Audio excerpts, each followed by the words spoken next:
নমস্কার সবাইকে, গল্পাঞ্জলি চ্যানেলে আপনাদের স্বাগত। আমি রুমকি। আমার আজকের নিবেদন শিবরাম চক্রবর্তী রচিত ছোট গল্প দেবতার জন্ম।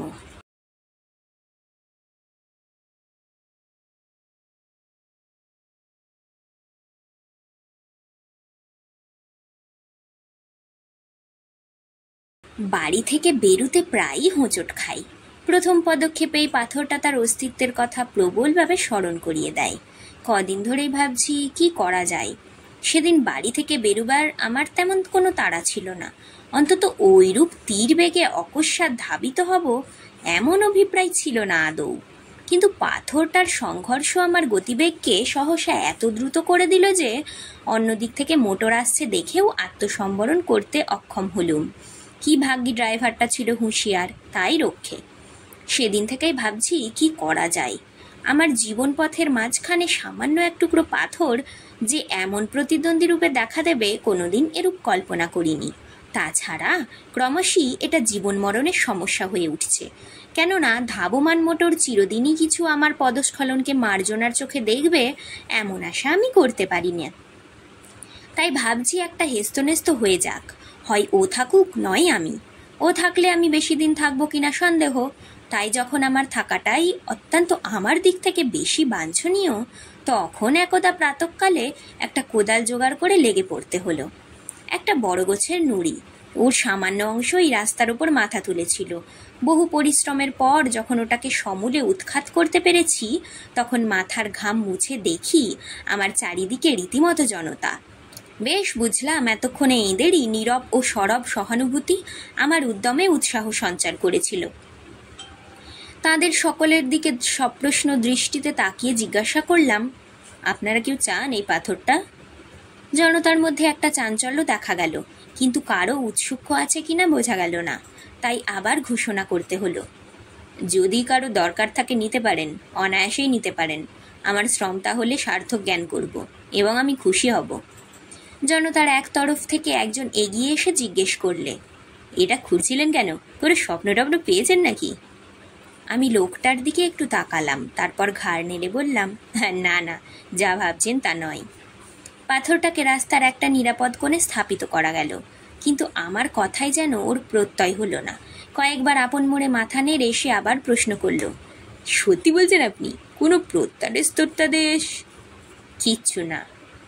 লোকটার কৌতূহলকে একেবারে দমিয়ে দিয়ে ওপরে এসে মাকে বললাম 2 কাপ চা তৈরি করতে, আমার জন্যই 2 কাপ।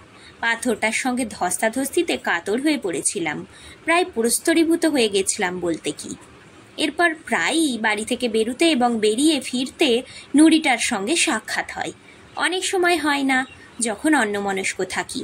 এখন ওকে আমি সর্বান্তকরণে মার্জনা করতে পেরেছি, কেননা আমাকে অপদস্থ করার ক্ষমতা ওর আর নেই। সে দৈব শক্তি ওর লোপ পেয়েছে। আমাদের মধ্যে একরকম হৃদ্যতা জন্মেছে এখন বলা যেতে পারে। এমন সময়ে অকস্মাৎ একদিন দেখলাম নুড়িটার কান্তি ফিরেছে। ধুলোবালি মুছে গিয়ে দিব্য চাকচিক্য দেখা দিয়েছে। যারা সকালে বিকালে হোস ফাইবে রাস্তার জল ছিটোই, বোঝা গেল তাদেরই কারুর স্নেহদৃষ্টি এর ওপর পড়েছিল। ওর চেহারা শ্রীবৃদ্ধি দেখে সুখী হলাম। ব্যাপারটা কিরকম বুঝছেন? হঠাৎ পেছন থেকে প্রশ্নাহত হয়ে ফিরে তাকালাম। সেদিনের সেই অনুসন্ধিৎসু ভদ্রলোক। জিজ্ঞেস করলাম, আপনি কি সেই থেকেই এখানে পাহারা দিচ্ছেন নাকি? না কোনো প্রত্যাদেশ পেলেন? আরে না না, তা কেন, এই পথেই আমার যাতায়াত কি না। ভদ্রলোক কিঞ্চিত অপ্রস্তুত হন, কিন্তু অল্পক্ষণেই নিজেকে সামলে নিতে পারেন। নুড়িটা দেখছি আছে ঠিক, কেউ নেবে না, কি বলেন? প্রশ্নটা এইভাবে করলো যেন যে রকম দামি জিনিসটা পথে পড়ে আছে অমন আর ভূভারতে কোথাও মেলে না, এবং গুপ্ত শত্রুর দল ওটাকে আত্মসাৎ করবার মতলবে ঘোরতর চক্রান্তে লিপ্ত। ছোঁ মেরে লুফে লেবার তালে হাত বাড়িয়েই সবাই যেন লোলুপ। আমি তাকে সান্ত্বনা দিয়ে জানালাম, না না, আপনার যারা প্রতিদ্বন্দ্বী হতে পারত, সরকার বাহাদুর তাদের নিয়ন্ত্রণ করে নিয়ে গিয়ে রাঁচির অতিথিশালায় সযত্নে রেখে দিয়েছেন। তাছাড়া আপনি নিজেই যখন এদিকে কড়া নজর রেখেছেন, তখন তো চিন্তা করার কিছু দেখিনে। সে একটু হেসে বলল, আপনার যেমন কথা, দেখছেন এদিকে কারা ওর পূজার্চনা করে গেছে। ভালো করে নিরীক্ষণ করি, সত্যি দেখিনি তো। একবেলার মধ্যেই কারা এসে পাথরটার সর্বাঙ্গে বেশ করে তেল সিঁদুর লেপে দিয়ে গেছে। আমি আনন্দ প্রকাশ করে বললাম, ভালোই হয়েছে, এতদিনে তবু ওর কান্তি ফিরল এবং আরেকটি সমজদার জুটল। পাথরটার সমাদরে পুলকিত হবার কথা, কিন্তু লোকটিকে বেশ ঈর্ষান্বিত দেখলাম। কপাল কুঁচকে সে বললে, সেই তো ভয়, সেই সমজদার না ইতিমধ্যে ওটিকে সরিয়ে ফেলে। পরদিন সকালে উঠে দেখি কোথাও পাথরটার চিহ্নমাত্র নেই। কি ওর এই আকস্মিত অন্তর্ধানে আশ্চর্য হলাম খুব। কে ওটাকে নিয়ে গেল, কোথায় নিয়ে গেল ইত্যাকার নানাবিধ প্রশ্নের অযাচিত উদয় হলো মনে, কিন্তু কোনো সঠিক সদুত্তর পাওয়া গেল না। পাথরটার এরূপ অনুপস্থিতিতে এই পথে হরদম যাতায়াতকারী যেই লোকটি যে প্রাণে বেজায় ব্যথা পাবে অনুমান করা কঠিন নয়। এ কথা ভেবে লোকটার জন্য একটু দুঃখই জাগলো, কিংবা সেই তত্ত্বজিজ্ঞাসুরি কর্মযোগ। অনেকদিন পর গলির মোড়ে অশ্বত্থতলায় দিয়ে আসছি। ওহরি, এখানে নুড়িটাকে কে নিয়ে এসেছে? নুড়ির স্থূল অঙ্গটা গাছের গোড়ায় এমনভাবে পুঁতেছে যে উপরের উদ্ধৃত গোলাকার নিটোল মসৃণ অংশ দেখে শিবলিঙ্গ বলে ওকে সন্দেহ হতে পারে। এই প্রকার নৈপুণ্য যার, তাকে বাহাদুরি দিতে হবে। নুড়িটার চারিদিকে ফুল, বেলপাতা, আতপ চালের ছড়াছড়ি। সকালের দিকে এই পথে যেসব পুণ্যলোভী গঙ্গা স্নানে যায়, তারাই ফেরার পথে সস্তায় পারলৌকিক পাথেয় সঞ্চয়ের সুবর্ণ সুযোগ রূপে একে গ্রহণ করেছে সহজেই বোঝা গেল। যাই হোক, মহাসমারোহেই ইনি এখানে বিরাজ করছেন। অতঃপর এর সমুজ্জ্বল ভবিষ্যৎ সম্বন্ধে কারো দুশ্চিন্তার আর কোনো কারণ নেই। নুড়িটার এই পদোন্নতিতে আন্তরিক খুশি হলাম। আমিই একদিন ওকে মুক্তি দিয়েছি, এখন সবাইকেও মুক্তি বিতরণ করতে থাক। ওর গৌরব, সে তো আমারই গৌরব। পৃথিবীর বুকে ওর জন্মদাতা আমি, এই জন্য মনে মনে পিতৃত্বের একটা পুলক অনুভব না করে পারলাম না, এবং কায়মানো বাক্যে ওকে আশীর্বাদ করলাম।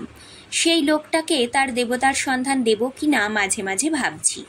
পথে ঘাটে তার সঙ্গে দেখা হয়েছে। পাথরটার কথা আর পারেই না। পাথরটার পলায়নে ভেবেছিলাম ও মুহ্যমান হয়ে পড়বে, কিন্তু উল্টে ওকে প্রফুল্লই দেখা গেল। এত বড় একটা বিচ্ছেদ বেদনা যখন ও কাটিয়ে উঠতে পেরেছে, তখন আর ওকে উতলা করে তোলায় লাভ কি? মাঝে মধ্যে অশ্বত্থতলার পাশ দিয়েই বাড়ি ফিরি। লক্ষ্য করি দিনকের দিন নুড়িটার মর্যাদা বাড়ছে। একদিন দেখলাম গোটা কতক সন্ন্যাসী এসে আস্তানা গেড়েছে। গাঁজার গন্ধ এবং বম বম বম শব্দের ঠেলায় ওখান দিয়ে নাক কান বাঁচিয়ে যাওয়া দুষ্কর। ঘ্রাণ এবং কর্ণেন্দ্রিয়ের ওপরে দস্তুর মতোই অত্যাচার।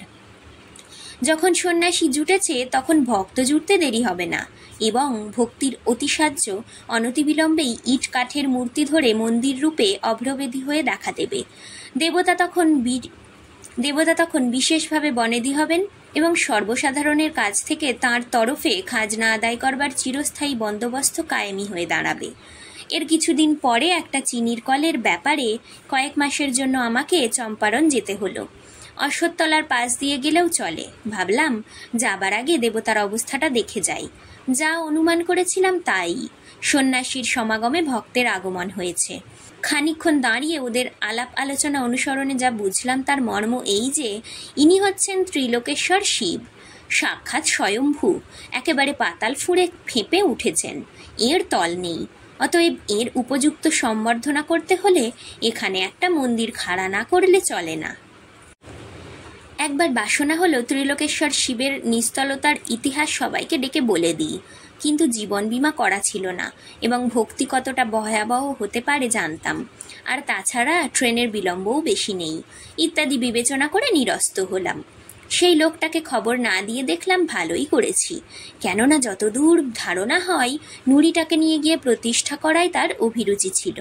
কিন্তু ইনি যে ভক্তের তোয়াক্কা না রেখেই স্বকীয় প্রতিভা বলে এবং সচেষ্টায় ইতিমধ্যেই লব্ধপ্রতিষ্ঠ হয়েছেন, এই সংবাদে সে পুলকিত কিংবা মর্মাহত হতো বলা কঠিন। কয়েক মাস বাদে যখন ফিরলাম, তখন অশ্বত্থতলার মোড়কে আর চেনাই যায় না।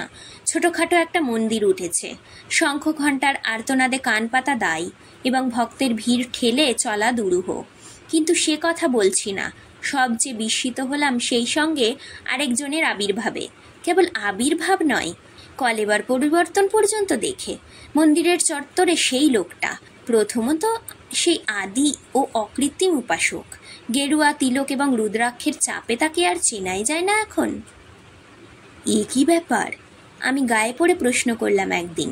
হ্যাঁ, আগে এই দিনই শিবের সেবায় তো।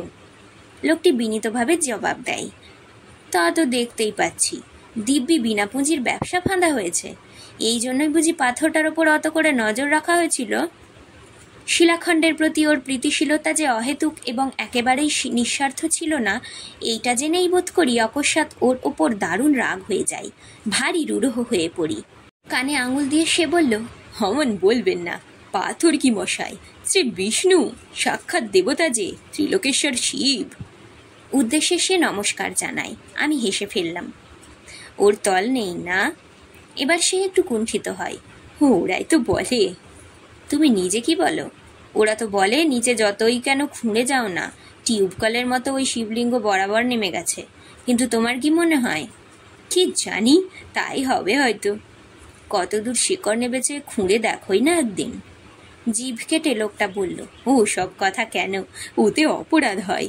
বাবা রাগ করবেন, উনি আমাদের জাগ্রত। বটে? কিরকম জাগ্রত শুনি? এই ধরুন না কেন, এবার তো কলকাতায় দারুণ বসন্ত, টিকে নিয়ে কিছু করেই কিছু হচ্ছে না। বলো কি, মহামারী নাকি? জানতাম না তো। খবরের কাগজেই দেখবেন কিরকম লোক মরছে। কর্পোরেশন থেকে টিকে দেবার ত্রুটি নেই, অথচ প্রত্যেক পাড়াতেই। কিন্তু আমাদের পাড়ায় এ পর্যন্ত কারো হয়নি দেবতার কৃপায়। আমরা কেউ টিকেও নিইনি, কেবল বাবার চর নামে তো খেয়েছি। এ যদি জাগ্রত না হয়, তবে জাগ্রত আপনি কাকে বলেন? এবার কি জবাব দেব তা চিন্তা করবার সময় ছিল না। আগে একবার এই রোগে যা কষ্ট পেয়েছিলাম এবং যা করে বেঁচেছিলাম, তাতে বাবা ত্রিলোকনাথের মহিমা তখন আমার মাথায় উঠেছে। এখন আমি চললুম, আমাকে এক্ষুনি টিকে নিতে হবে, আর একদিন এসে গল্প করব।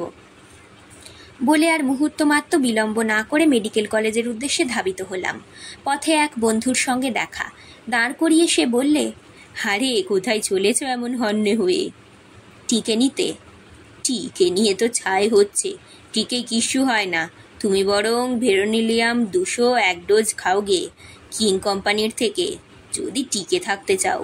পরের হপ্তায় ওই আরেক ডোজ, তারপর আরেক, ব্যাস নিশ্চিন্দি। টিকে ফেল করছে আকচার দেখা যায়, কিন্তু ভেরিওনিলাম নেভার। বলো কি, জানতাম না তো। জানবে কোত্থেকে? কেবল ফোঁড়াফুঁড়ি এই তো জেনেছ, অন্য কিছুতে কি আর তোমাদের বিশেষ আছে? আমি হোমিওপ্যাথি প্র্যাকটিস ধরেছি, আমি জানি। বেশ, তাই খাচ্ছি না হয়। কিং কোম্পানিতে গিয়ে 1 ডোজ 200 শক্তির ভেরিওনিলাম গলাধকরণ করলাম। যাক, এতক্ষণে অনেকটা স্বচ্ছন্দ হওয়া গেল, হালকা হতে পারলাম। এরপরেই পথ দিয়ে উপরি উপরি কয়েকটা সব যাত্রা গেল। নিশ্চয়ই এরা বসন্ত রোগেই মরেছে। কি সর্বনাশ! ভাবতেও গা শিউড়ে ওঠে। ওদের থেকে এইভাবে কত লক্ষ লক্ষই না বীজাণু আকাশে বাতাসে ছড়িয়ে পড়েছে। ভেরিওনিলাম রক্তে পৌঁছতে না পৌঁছতেই এতক্ষণে এইসব মারাত্মক রোগাণুর কাজ শুরু হয়ে গেছে নিশ্চয়। হাত পা সিটিয়ে আমার সমস্ত শরীর অবসন্ন হয়ে আসে। এই বিপদসংকুল বাতাসের নিঃশ্বাস নিতেও কষ্ট হয়। অতি সংক্ষিপ্ত এক টুকরো প্রাচীরপত্রে বিখ্যাত বসন্ত চিকিৎসক কোনো এক কবিরাজের নাম দেখলাম। হোমিওপ্যাথি করা গেছে, কবিরাজি বা বাকি থাকে কেন? যে উপায়েই হোক, সবার আগে আত্মরক্ষা। বিজ্ঞাপিত ঠিকানায় পৌঁছতেই দেখলাম কয়েকজন মিলে খুব ধুমধাম করে প্রকাণ্ড একটা শিলে কি যেন বাঁটছেন। কবিরাজকে আমার অবস্থা বলতে তিনি আঙুল দেখিয়ে বললেন, ওই যে বাটা হচ্ছে, খন্টিকারির শেকড়, বেটে খেতে হয়। ওর মতো বসন্তের অব্যর্থ প্রতিষেধক আর কিছু নেই মশাই। ব্যবস্থা মতো তাই একতাল খেয়ে একটা রিক্সা ডেকে উঠে বসা গেল। গায়ে যেন জোর পাচ্ছিলাম না, মাথাটা ঝিমঝিম করছিল, জ্বর জ্বর ভাব। বসন্ত হবার আগে এইরকম নাকি হয়েই থাকে। বাড়ি ফিরে মাকে বললাম, আজ আর কিছু খাবো না মা, দেহটা ভালো নয়। উদ্বিগ্ন মুখে মা বললেন, কি হয়েছে তোর? হয়নি কিছু, বোধহয় হবে, বসন্ত। বালাই ষাট, বলতে নেই, তা কেন হতে যাবে? এই হর্তুকির টুকরোটা হাতে বাঁধ দিকি। আমি 30 বছর বাঁধছি, এই হাতে কত বসন্ত রোগী তো ঘাঁটলাম, সেবা করলাম, কিন্তু বলতে নেই এরই জোরে কোনোদিন হাম পর্যন্ত হয়নি। নে ধর এটা তুই। মা তাঁর হাতের তাগাটা খুলে দিলেন। 30 বছরে একবারও হয়নি তোমার? বলো কি? দাও দাও, তবে এতক্ষণ বলনি কেন? কিন্তু এই এক টুকরোই কি হবে? রোগ যে অনেকটা এগিয়ে গেছে।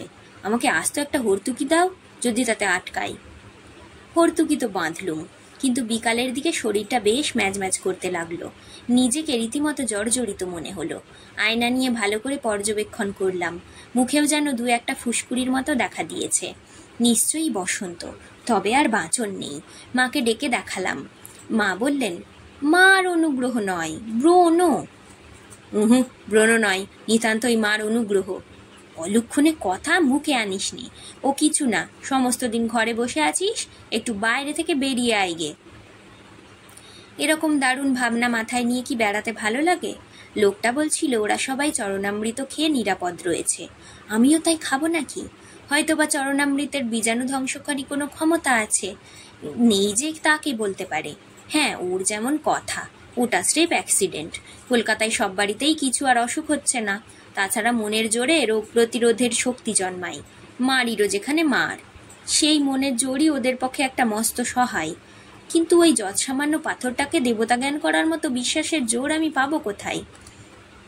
এসব যা তা না করে সকালে টিকা নেওয়াই আমার উচিত ছিল, হয়তো তাতে আটকাতো। এখনই গিয়ে টিকাটা নিয়ে ফেলবো নাকি? টিকে নিলে শুনেছি বসন্ত মারাত্মক হয় না, বড় জোর হাম হয়ে দাঁড়ায়। আর হামে তেমন ভয়ের কিছু নেই, ও তো শিশুদের হামেশাই হচ্ছে। না, যাই মেডিকেল কলেজের দিকেই বেরিয়ে পড়ি। টিকে নিয়ে অশ্বত্থতলার পাশ দিয়ে ফিরতে লোকটার সকালের কথাগুলো মনে পড়ল। হয়তো ঠিকই বলেছে সে। সত্যিই এক জায়গায় গিয়ে আর কোনো জবাব নেই, সেখানে রহস্যের কাছে মাথা নোয়াতেই হয়। এই তো আজ বেঁচে আছি, কিন্তু কাল যদি বসন্তে মারা যায় তখন কোথায় যাব? শেক্সপিয়ারের সেই কথাটা, সেই স্বর্গমর্ত হোরাশীয় একাকার করা বাণী। না, একেবারে ফেলনা নয়। এই পৃথিবীর এই জীবনের সুদূর নক্ষত্রলোক এবং তার বাইরেও বহুধা বিস্তৃত অনন্ত জগতের কতটুকুই বা আমরা জানি? কটা ব্যাপারেই বা বৈজ্ঞানিক ব্যাখ্যা দিতে পারি? যতই বিজ্ঞানের দোহাই পারি না কেন, শেষে সেই অজ্ঞের সীমান্তে এসে সব ব্যাপারীকেই নতমুখে চুপ করে দাঁড়াতে হয়। মন্দিরের সম্মুখ দিয়ে আসতে ত্রিলোকনাথের উদ্দেশ্যে মনে মনে দণ্ডবট করলাম। প্রার্থনা করলাম, বাবা, আমার মূঢ়তা মার্জনা করো, মহামারীর কবল থেকে বাঁচাও আমাকে এ যাত্রা। খানিক দূর এগিয়ে এসে ফিরলাম আবার। না, দেবতাকে ফাঁকি দেওয়া কিছু নয়। মুখের ফুসকুড়িগুলো হাত দিয়ে আঁচ করা গেল। আজকের গল্প পাঠ এখানেই শেষ। গল্প পাঠ ভালো লাগলে অবশ্যই একটা লাইক দিয়ে যাবেন। আর নিজের চেনা পরিচিত মানুষদের সাথে উঠে দাঁড়িয়ে চারিদিক দেখলাম, কেউ দেখে ফেলেনি তো?